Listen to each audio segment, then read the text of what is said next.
या जगामध्ये 700 वर्षापूर्वी चमत्कारी वीर कुठं आहे आणि तिचा इतिहास काय आहे, त्या मागची स्टोरी काय आहे, ती बांधल्यानंतर पाणी तिला लागलेलं नव्हतं तर कोणाच्या स्वप्नात येऊन दृष्टांत दिला आणि पाणी तिला कसं लागलं, कशा प्रकारे लागलं, हेच मी तुम्हाला सांगणार आहे। आपला व्हिडिओ पाहत असाल, चॅनलवर नवीन असाल तर आत्ताच आपल्या चॅनलला फॉलो करून द्या, कारण की असेच व्हिडिओ नवनवीन आपण करत राहतो। त्या कारणामुळे आपल्या चॅनलला तुम्ही नवीन असाल तर फॉलो करून द्या।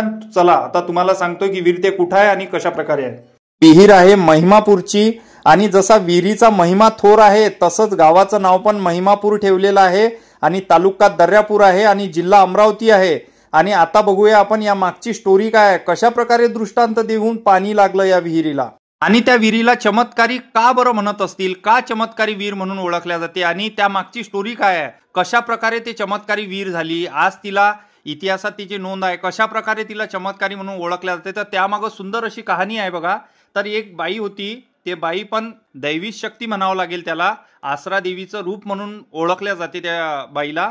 तर ते बाई रोज एक पिंड होती, तिथं जुनं मंदिर होतं तिथं महादेवाचं, तर तिथे महादेवाच्या मंदिराला ते पिंडीवरती पाणी टाकायला रोज जायची, तिचा नित्यक्रम होता। आणि ते पाणी टाकून आल्यानंतर तिथे एकच विनवणी करायची की आमच्या गावकऱ्यांना, समस्त गावकऱ्यांना इथं या विहिरीला जर पाणी लागलं तर सर्वांचा फायदा होईल, पिण्याची सोय होईल, हे अशी विनवणी ते रोज देवाला करायची। एकदा देवानी प्रसन्न होऊन तिला स्वप्नामध्ये दृष्टांत दिला की तू या विहिरीवरती जर अशी बाज टाकून जर झोपून राहिली आणि झोपल्यानंतर जर पाणी तिथं लागलंय, पाणी जर आलंय तर तुला तो आवाज ऐकून उठायचा नाही आहे।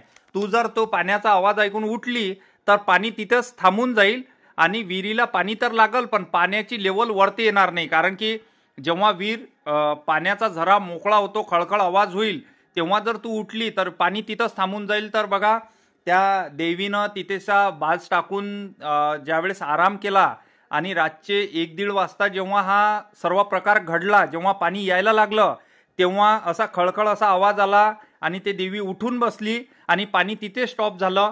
आणि त्यानंतर बघा तिथे एवढा चमत्कार असा घडला की पाणी एवढं की 7 गावांना अख्ख्या ते पाणी पुरवलं त्या विहिरीनी। हे इतिहासामध्ये पण नोंद आहे आणि ते विहीर सरकारच्या ताब्यात पण घेण्यात आली होती, कारण की 7 गावांना पाणी पुरवायचं होतं।